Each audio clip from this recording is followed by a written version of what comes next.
अस्सलामुअलैकुम दोस्तों, पूरी सिंध के अंदर जो आहे सो मींहनि वॾी तबाही कई आहे, नो डाउट।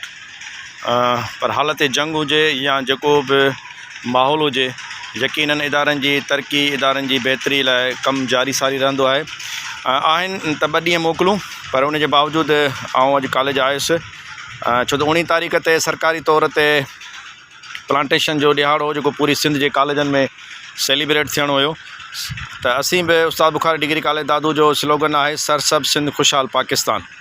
त यकीनन उन पस मंज़र में असांजी जेको आहे सो वणकारी जी जेकी मुहिम हुई त उहा असां चालू करे छॾी हुई। खुशहाली बैंक जे ताउन सां असां तक़रीबन 16-17 तारीख़ खां शुरू कईसीं। नंबर ऑफ तमामु घणा जेको आहे सो वण बि असां वटि मौजूदु हुअनि जेके असांखे हणणा, पर बरसाति जे करे जेको शागिर्दनि सां सिविल सोसाइटी सां गॾु असांखे कमु करिणो उहो सॼो डिस्टर्ब थियो आहे। पर उन जे बावजूदि पाण कोशिशि कई आहे त जेॾीमहिल बि मौक़ो मिले थो त उन सरसब सिंध खुशहाल जी जेकी स्कीम आहे या जेकी प्लांटेशन जो जेके ॾिहाड़ा आहिनि सरकारी तौर ते असीं उन्हनि खे सेलिब्रेट कयूं। ही दोस्त आहिनि असांजा, ॿांबेली आहिनि कॉलेज जा। न्याज़ ॿांबेली आहे मुंहिंजो मेन जेको आहे सो माली आहे, ऐं हिन जे ई करे कॉलेज जे अंदरि एतिरी रौनक सावक आहे। अलाह साईं हिन खे इन जो जस बि ॾींदो ऐं सवाब बि ॾींदो।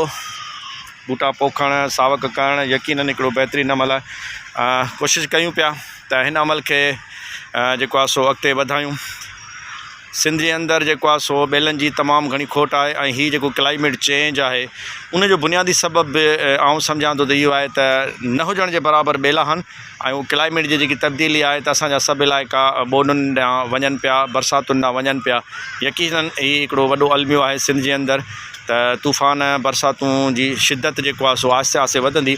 इन खे रोकण लाइ हिकिड़ो ई बहितरीनु क़दम आहे, ऐं उहो क़दम इहो ई आहे त अवां पंहिंजे इलाइक़नि में या उहे जेके जंगलात जिन ते हाणे ज़मीनूं आबाद थी वियूं आहिनि उन्हनि सभिनी खे हिकु दफ़ो ॿीहर जंगलात में तब्दील कयो त जेको माहौल जी जेकी तब्दीली असरअंदाज़ पई थिए त उहा ख़तमु थिए। जिते बि हुजो ख़ुशि हुजो।